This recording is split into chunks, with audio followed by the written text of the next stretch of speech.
নিজেরা যারা গুপ্ত সুপ্ত হয়ে থেকেছেন সেই লোক যদি আমাকে গুপ্ত বলে, আপনাকে গুপ্ত বলে, আপনার কেমন লাগবে বলেন?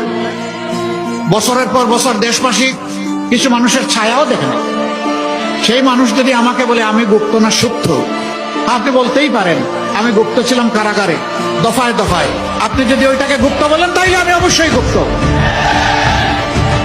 আমি এদেশের মানুষকে বিপদের মুখে ফেলে দিয়ে আমি পালিয়ে যাইনি, আমি ইচ্ছা করলে পালিয়ে যেতে পারতাম।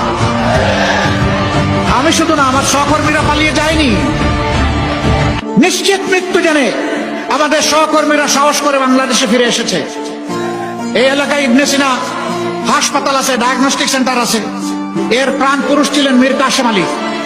সেই সময়টা তিনি ছিলেন আমেরিকায়, যিনি বাংলাদেশের অর্থনীতিকে পাল্টে দিতে চেয়েছিলেন, যিনি এদেশের যুবকদেরকে কাজ দিয়ে উদ্দীপ্ত করেছিলেন। তাকে তার বন্ধুরা বলেছিল don't come back to Bangladesh. তিনি বলেছেন হোয়াই? তারা বলেছে তুমি আসলে, ভাই আপনি আসলে আপনার সিনিয়র নেতাদের যে অবস্থা হচ্ছে আপনারও তাই হবে। তিনি বলছেন I don't care, I only care Allah সুবহানাহু ওয়া তাআলা। আমি আল্লাহ ছাড়া কাউকে কেয়ার করি না। আমি আসবো, আমার বিরুদ্ধে মামলা হবে, আদালতে দাঁড়াবো, স্পষ্টভাবে চিৎকার দিয়ে বলবো আমি টোটালি নিষ্পাপ, নিরপরাধ।